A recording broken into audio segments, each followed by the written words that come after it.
Today I'm making a festive meal of beautiful halibut poached in a puttanesca sauce with some crisp polenta triangles and broccolini, followed up by this delicious olive oil and yogurt cake. Now this is a festive meal, not fancy, but the kind of thing I like to make for my parents on their anniversary because it's special, especially that halibut. To get started, we're gonna make the olive oil cake, which is a bundt cake, which is exactly my style because it's not too fussy. You don't have to worry about frosting and layers. And it starts with 3 cups of all-purpose flour. To this, we're gonna add a whopping tablespoon of baking powder because you need some good lift, and a teaspoon of table salt. All right, now you just whisk this together. We're gonna set these dry ingredients aside. Not only do I love bundt cakes because they're easy, but this is a bowl cake, which means no need to drag out a stand mixer. And also this cake, it can sit on the counter for a while. I made it around the end of the year holidays and it stood on a cake pedestal, and every time someone walked by, they would just take a little sliver off. And so it's kind of like a good counter cake. So here I have some sugar. This is 1 1/4 cup sugar. I'm gonna add 4 whole eggs.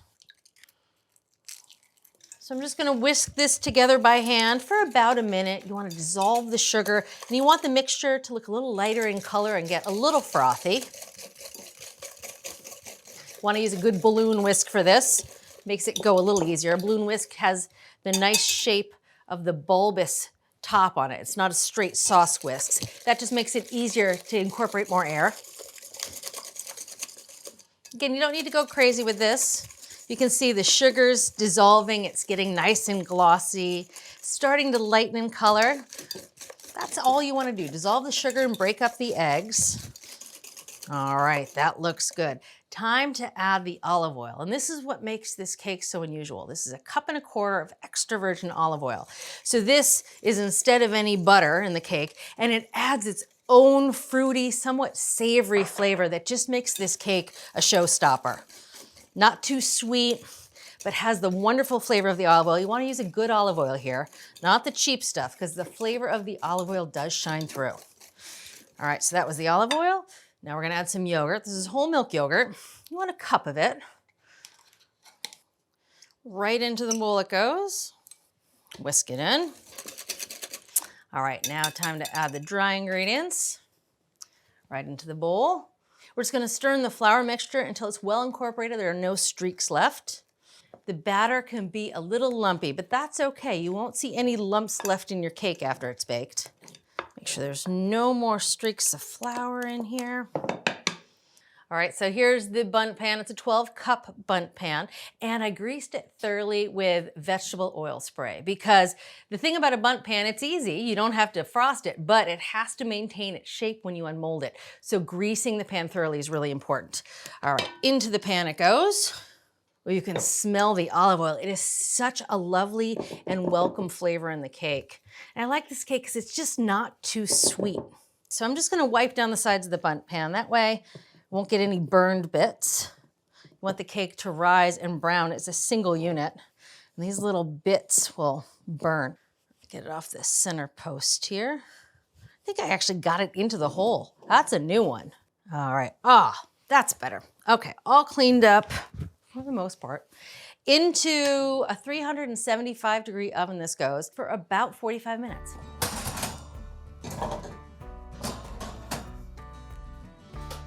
Oh, this cake is smelling delicious. It's been in the oven about 45 minutes. And the way to tell if it's done, because it's a very thick cake, is you want to take a wooden skewer, you want to poke it all the way in, pull it out, and you want it to be absolutely clean. A few tiny crumbs are fine. You just don't want to see any raw batter, obviously.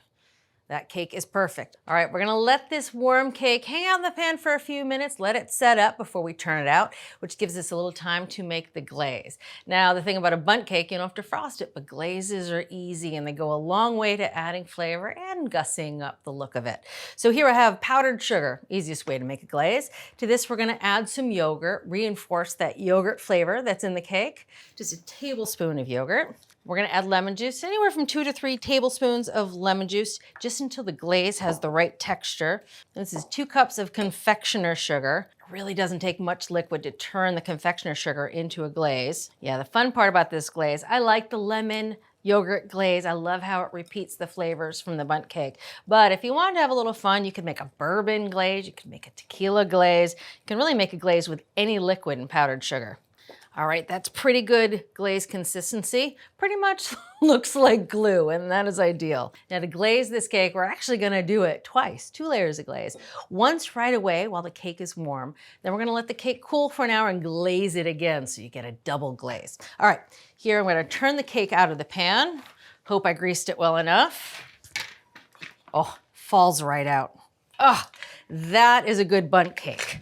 Beautiful golden color, and I love how you can see the distinct ridges. All right, time for glazing. Now notice I have the cake on a setup here. It's a wire rack. Under the wire rack is parchment paper. You could use paper towels or something just to catch the extra glaze, make it easier for cleanup. All right, so about half this glaze, I'm just gonna drizzle it over the cake. All right.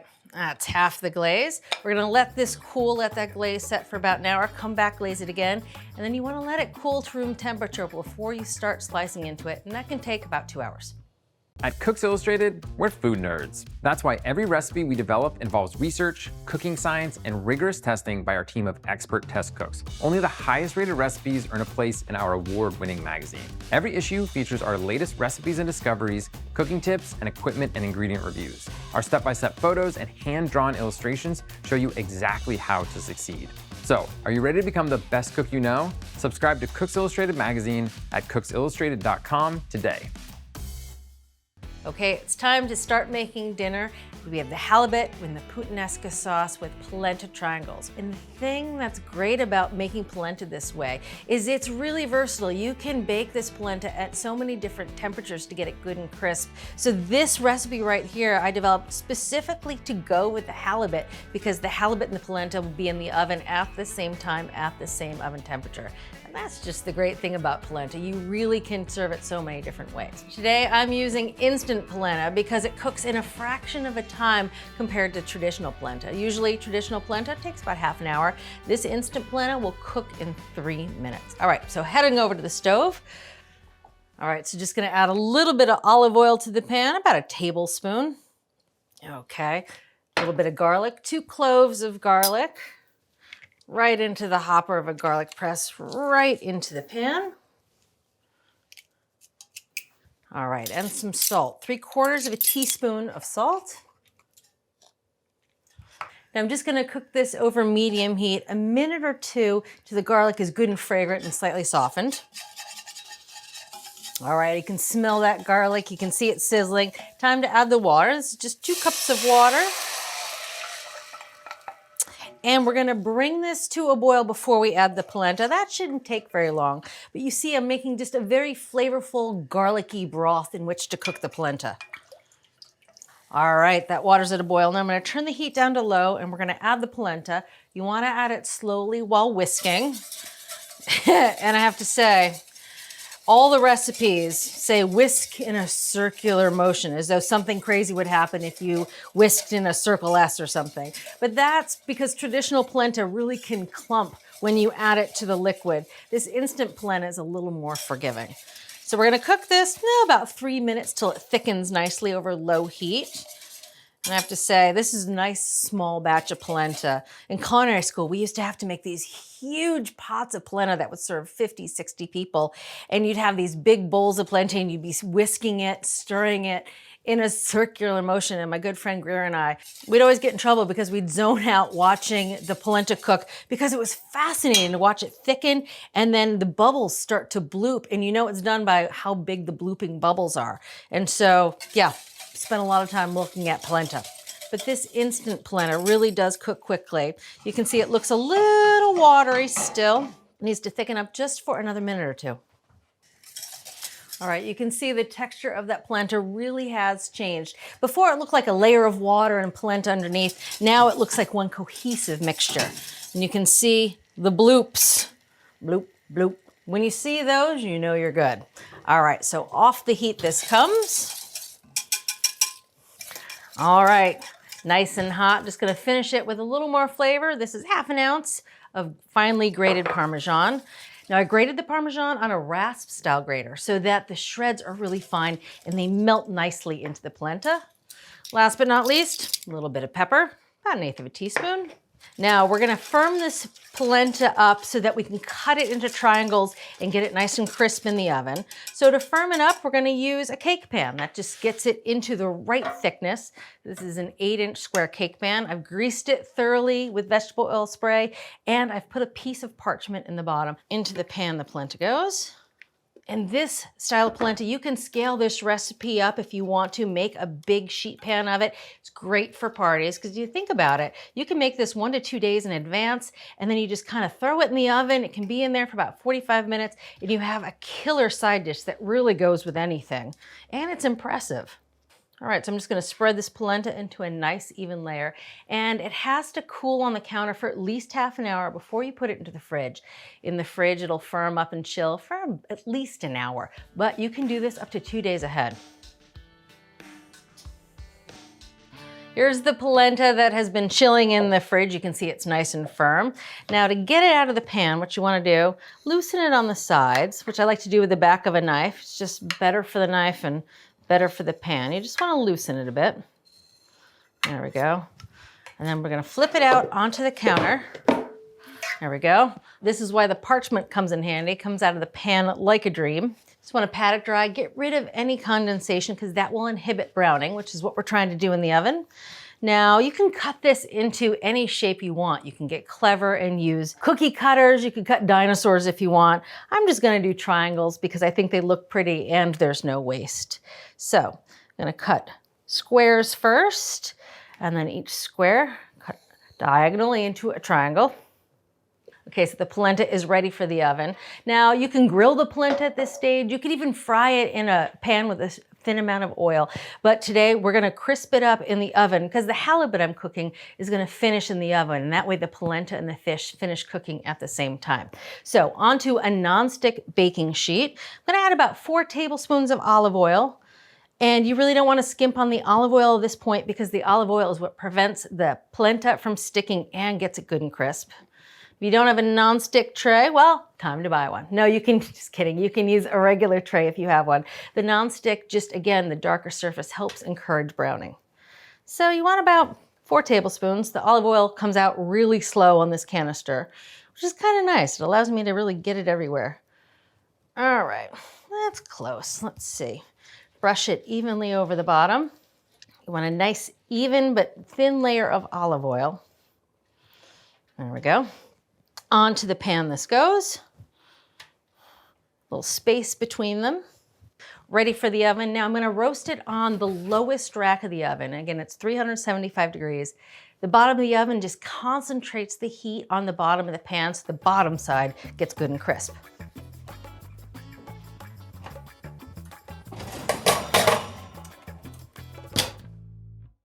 That polenta's been in the oven for a little bit, and now it's time to get started on the main course, which is this beautiful halibut. We're gonna make halibut puttanesca, which I love because the sauce has a ton of flavor. It also tastes good on the polenta, but it also highlights the fresh flavor of the fish. So I'm gonna set this aside for now. And here's the broccolini. It goes next to the halibut and the polenta on the same platter. The flavors are brilliant together, and it's a nice, fresh, brilliant green. So we're gonna get started on the puttanesca sauce, and we're gonna start by using anchovies, not surprise. We're gonna use a whole 2-ounce tin. Just gonna pat them dry, not gonna rinse away the flavor. Just give them a good pat. Now, as a kid, I would eat anchovies as an after-school snack. I loved their flavors, especially the ones that are coiled up around the capers. I would just drain them and eat them one after the other on a cracker. I know I was a weird kid, but there's something about that flavor that just gets me. So we're gonna chop these anchovies up. At the end of the day, you'll have about 1.5 tablespoons of chopped anchovy, and that's what you want. This dish has an unapologetic, bright flavor with the anchovies. We're also gonna add some capers and a bunch of Kalamata olives. All right, here I have a shallot that I chopped up. Gonna add the anchovies right to the bowl with the shallots because they're going into the pan at the same time. Now time for the garlic. 5 garlic cloves, gonna slice them nice and thin. There's a big discussion whether you slice your garlic lengthwise, crosswise. Lengthwise, I think looks pretty. You get the nice sort of almond shaped slices, but crosswise I think is easier, and I like more evenly sliced garlic, so I do it crosswise. All right, into the bowl with the anchovies and the shallots.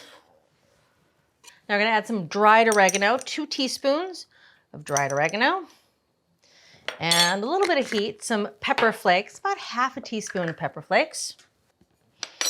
All right, and that's all the prep we need to do for the puttanesca sauce. Here's a 1/4 cup of capers that I did rinse and 1/2 cup of Kalamata olives. All right, so over at the stove, here I have 1/4 cup of good olive oil. I'm gonna put it in a nonstick pan, medium-low heat. Now we're gonna add all those flavorful aromatics.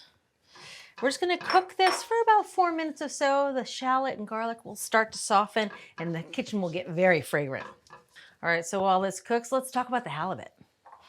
So here I have some beautiful halibut. And this is because we live in Boston, we have access to great fish. And in fact, when we visit my parents, my husband Ian sold fish for a long time down on the Boston Fish Pier. And as a treat, we would bring them some of this incredibly fresh fish, which is harder to get when you're inland. So this really is, in my mind, a celebratory dinner because this halibut, as you can tell, is gorgeous. So these are halibut fillets. They're about 6-7 ounces each. And we're just gonna season them with a little salt and pepper because they do not need any embellishment. You also want to notice that they're nice and thick. That's because they came from the center part of fillet, which is the best part, the captain's cut. So just a little salt and pepper is all they need. It's been about 4 minutes. It's very nice and fragrant. The shallot is softened, so it's time to add the rest of our puttanesca ingredients. So that's some Kalamata olives, about 1/2 cup. Some capers that I rinsed, about 1/4 cup. Last, we're gonna add a can of tomatoes. That's a 14.5 ounce can of diced tomatoes, adding the tomatoes and the juice. All right, now we're gonna add the halibut. All right, so we're just gonna nestle this gorgeous halibut right into the sauce while we're bringing the sauce to a simmer. Oh, beautiful. Make sure the sauce is all around the halibut. Not gonna put it on top of the halibut.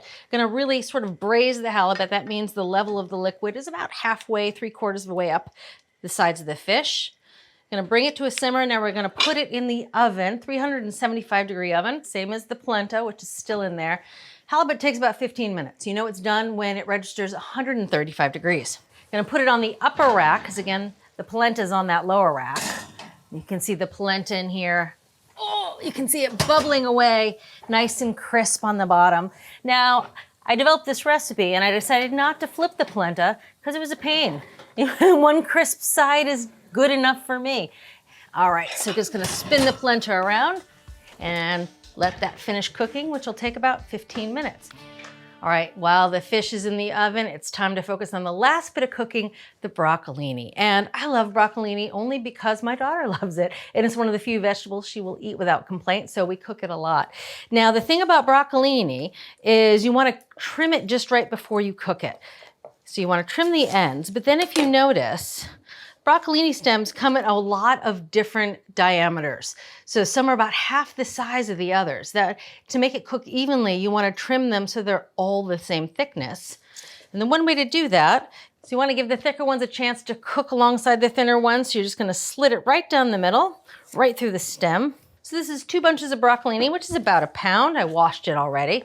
And now to cook it, my favorite way to cook it, because it's so flippin' easy, is in a skillet on the stovetop. So I'm gonna add 1/3 cup of water to the skillet on the stovetop. Not a lot, just a little water. We're gonna bring it to a boil, and that'll help steam the broccolini. To help flavor it, a little bit of salt, just 1/2 teaspoon. All right, lid on, bring it to a boil, then we can add the broccolini. All right, that water has come to a simmer. Now it's time to add the broccolini to the pan. Put the lid on, and we're just gonna let this cook about 5 minutes till the broccolini is tender, but still a nice bright green. All right, that broccolini has been steaming for 5 minutes. You can see the water is almost all evaporated. It wasn't that much water anyway. Just enough to steam the broccolini through. Now we're gonna use a trick I like to call the stir fry trick, where you just clean the center of the pan and you use that cleared area to saute some aromatics at the last minute. So a little bit of olive oil. To that we're gonna add 2 cloves of garlic, right into the pan through the garlic press.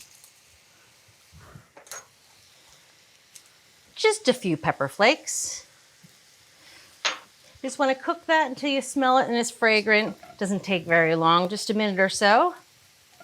Oh, it smells good. Now we're just going to toss the broccolini with that little bit of garlic and pepper flakes. And the broccolini is done. Like I said, it's the easiest way to cook broccolini. And in fact, this method is so generic, you could use it for broccoli or cauliflower green beans too. All right, so set that aside, and now it's time to check the fish. We'll get you right back to the video. Check out Cook's Country's newest book, The Complete Cook's Country TV Show Cookbook. Over 16 seasons and more than 600 recipes are condensed into this cookbook, jam-packed with every recipe we feature on the show, plus stories, tips, and reviews. Go on the road with Cook's Country and tour the U.S. through food. Get inspired by dishes from restaurants, regions, and chefs all over America. All in this one convenient cookbook. To order your copy of the Complete Cook's Country TV Show Cookbook, scan the QR code or visit cookscountry.com to continue your Cook's Country journey. Oh, smells amazing. Always be careful of the hot handle of a skillet coming out of the oven. It'll get you one of these days. Again, when taking the temperature of something like this, what you want to do is you want to poke the thermometer in, you want to look for the lowest reading temperature. So now I'm all the way down into the sauce, that's why it's reading so high. Then slowly pull it out, and that's the actual temperature of the internal of the fish. Center of this piece, right on the money, 135. Perfect. All right, just gonna set this aside for a minute and we're gonna get the polenta out of the oven. So here's that polenta. And again, I didn't flip these over halfway through cooking because I like one side to be a little soft and the other side, oh, look at that. It's beautifully browned and crisp, and I love that dual texture. All right, so now we're gonna put the polenta right onto the platter. Like I said, this polenta is kind of bomb-proof. If it's in the oven for half an hour longer, it's totally fine, especially at this low temperature. Or if you are roasting something at a slightly higher temperature, it would work just as well. And people go crazy for it, I think because it's just not super common, especially at home. It's more of a restaurant thing. Next up, put this gorgeous halibut on the platter. Like it a little bit on the polenta. I like to see the edges of the crisp polenta, but I like the flavors really to meld. Oh ho ho. To get fish this fresh is just such a treat. A little sauce on the polenta, a little sauce on the fish. I won't put all the sauce on the platter, I'll leave some on the side in case people want a little extra on their plate. Last but not least, the vegetable, the broccolini. Like I said, this is not a fancy looking dinner. It actually looks pretty rustic, but it's just so colorful and I love the way this platter looks. Now to finish it all off, put a little Parmesan on the broccolini. Gonna put some parsley leaves over the fish, have that mix in with the puttanesca sauce. Last but not least, a little olive oil. Just a little bit. And I like serving with lemon wedges. Again, this is kind of a rustic platter, so adding them right to the plate so you can just drop this on the center of the table. I just think this looks so beautiful. There you have it, a beautiful rustic supper of perfectly cooked halibut and that vibrant puttanesca sauce, crispy polenta, and a little bit of broccolini. Make myself a nice portion. Like sliding a spatula under the polenta and the halibut. Polenta almost acts like a little raft. A little more sauce on top. And of course, a meal like this, you have to have a nice glass of wine. For this, I'm just going all out Pinot Grigio. It is lovely, and if you buy a good one, everybody likes it. I've never met a person that doesn't like a good Pinot Grigio, and it tastes perfect with the halibut. Now time to give a taste. First off, this halibut. You can see it is perfectly cooked. I mean, oh, it's really only on a special occasion you can get fish this fresh. The texture of it's amazing because it's simmered in that sauce. The crisp polenta. Oh, that's delicious. Crisp on one side, you can taste the Parmesan and the garlic in there. And here we go, my daughter's favorite, broccolini. Oh, this meal. It's really rustic, but it feels so celebratory, perfect for my parents' anniversary. And to follow up on this very simple but elegant meal is that olive oil bundt cake with the lemon yogurt glaze. All right, it's time for cake. Now remember, this bundt cake got glazed twice. Once right as soon as I turned it out of the pan, then I let it sit for an hour and I glazed it again. And then I let it cool to room temperature, which took about 2 hours. Oh, gonna make myself a nice big slice. Again, I love this cake. It holds well for days. And I like to call it a counter cake. You can just leave it on the counter, put a dome on it, and then, every day around coffee time or tea time, you can take a little slice. Maybe if it's a holiday breakfast, you could have a little slice. I made this around the Christmas holidays, and my mother just fell in love with it. She'd never had an olive oil cake before. And I think she was shocked at the flavor, how tender it is, but how the savory olive oil was lovely with the sugar. Hi, Ziggy. Cake time, huh? Yeah. The richness of the olive oil with that bright lemony zing in the glaze is delicious. See you next time. If you're ready to take your cooking to the next level, head over to americastestkitchen.com and get a free trial of our ATK Essential membership. While you're there, you can sign up for our free email newsletters and download our app. So, what are you waiting for?